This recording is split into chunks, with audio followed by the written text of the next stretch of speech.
去车后面也在收拾东西。反正开这个手租的房车，在住酒店呢，还是有一些东西要拿的，包括好多。刚才我想到有的充电器，对吧？在车里面插头都已经布置好了，但如果住酒店，还要把这些插头再拿下来。不过肯定，毕竟酒店嘛，整体的环境啊、便捷程度都会更好。它和房车我觉得是一个搭配的关系，就是你一直睡这个房车里面也很难。然后你要一直睡酒店也觉得很无聊，我觉得就这样，两者搭配穿插着体验，会有，我觉得这种会比较好。我拿一下东西，红酒、水果要再买一点。然后我呢就主要负责路上犄角旮旯的景区啊，包括各地的一些小吃。Harry 就看一些哪块能玩的，哪块能，也是他对酒店比较上心吧。就找了一个这边新州的温泉酒店，环境还行，挺好的。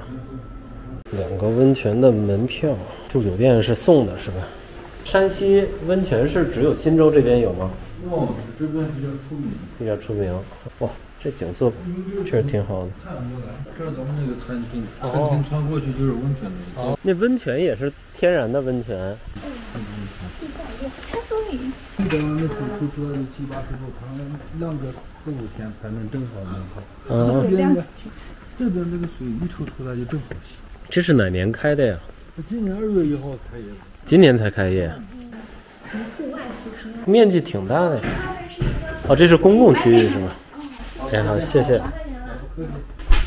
上网上阅图片的时候，好多照片都没有拍到床对面的这个墙还是什么。真正要选酒店还得看我这种沉浸式的入住。你现在好多网上这花里胡哨的，这拍全是美化过的。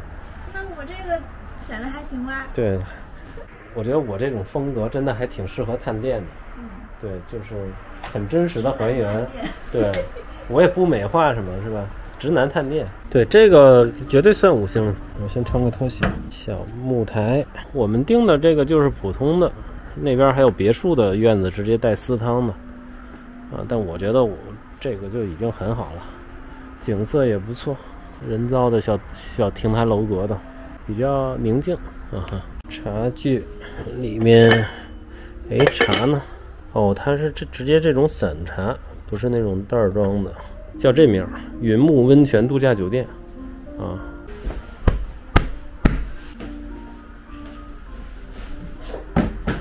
欢迎水果，摆盘也有点意思啊，塞一片叶子还。景田，戴森的吹风机。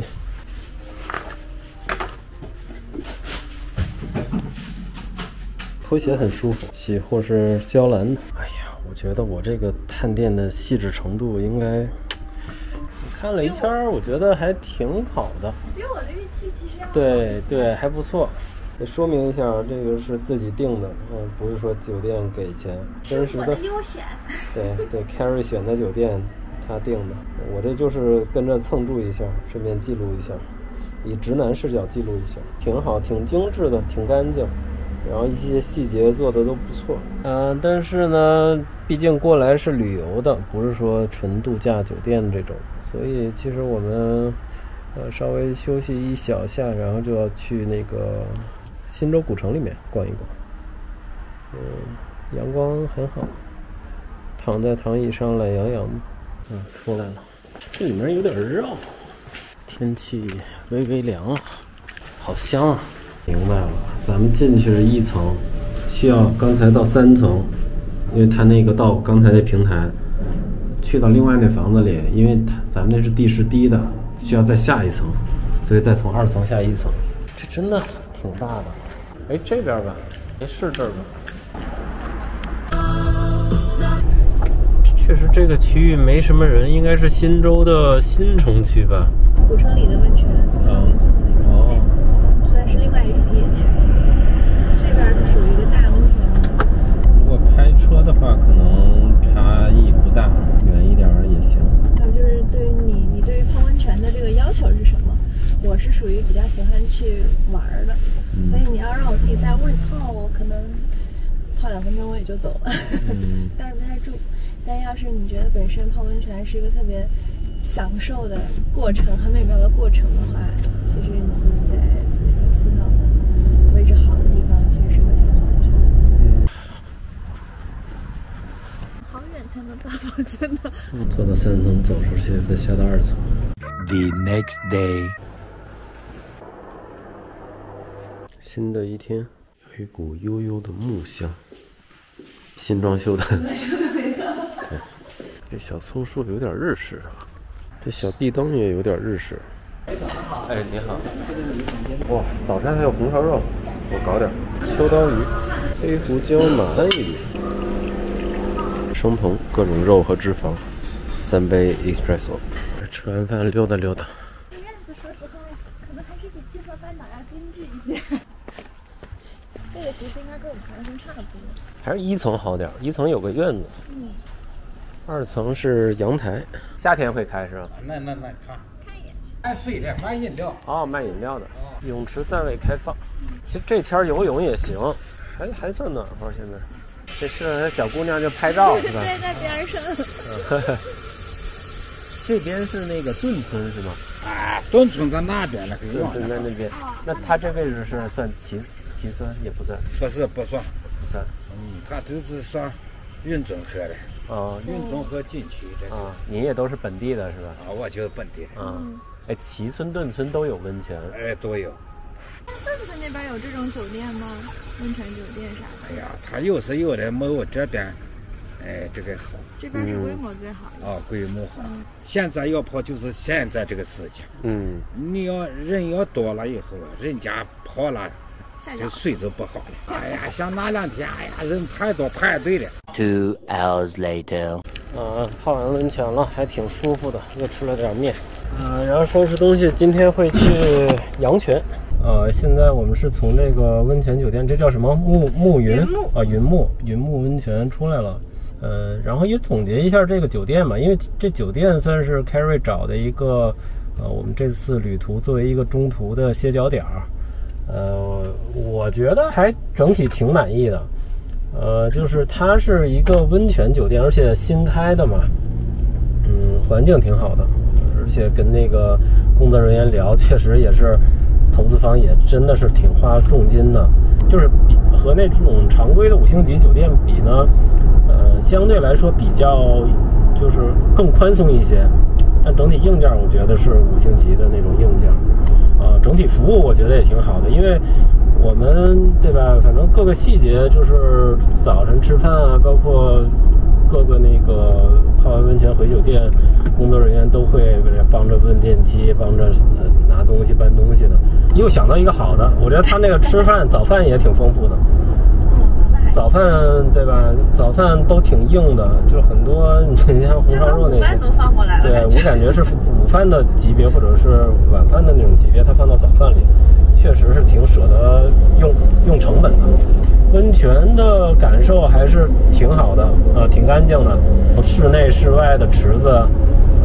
很多种选择，然后不好的我也想一想，就是它的那个动线，包括我们住那房间，它首先不是那个在主楼里面，你看到主楼了，我们要上到3层，再从一个平台走到另外一个楼里，再下到1层，然后包括我们去那个温泉的那个大厅也是，要穿过大堂，然后再下去，包括温泉的那里面，如果说要去那个餐饮区。吃点面的话，它也要是再坐电梯的那种。这个怎么说呢？反正走的确实会更多一些，但它反正就是在这个有这坡度，在山上吧，建的它确实有这么一个情况。我补充一些细节吧，就举个例子的话，就是这边是带温泉带游泳的嘛，所以其实大家肯定会有湿哒哒的这个泳衣啊什么的东西拿出来。其实我了解到这边它是没有那个甩泳衣的那个东西的，比如说有的健身房游泳池出来，它会有那种就是小的，你甩一下衣服嘛，可能一个人几十秒就甩完了，那样就好过你拿湿漉漉的一堆东西再回家。因为这边其实应该有很多，比如说太原或者其他地方开过来的人，你1个小时就一坨湿的衣服在那儿也肯定不舒服。就是这种可能是一些小小的可以提升的东西。价格是多少钱？999 啊，999。这个应该是已经那个算是他们那边比较便宜的一个日常的价格了。你北京2000多的房子肯定有不少，新州我觉得2000多的房子可能也不多吧。它这个定位就挺适合你山西这边各地的土豪，因为煤老板啊，这山西确实人才比较多，老板比较多。它确实如果从太原开车过来1个小时，新州泡个温泉，而且环境很好，我觉得它可能主要的一些目标客群那种会是不是更多呀？反正定位是偏高端的，我能感觉到。我是被你拉着过来，所以你一开始没有期望的是吧？对，一开始以为，因为我也没听过这名字，我以为就是地方一个小温泉度假村招待所那种，然后给我的感觉还挺好的。整体就是一个比较真实的分享啊，希望对大家有帮助。我们现在就是从新州往东南开，去阳泉。也说一下整体对新州的这个感受啊，很难用1、2句话能说清，因为太大了。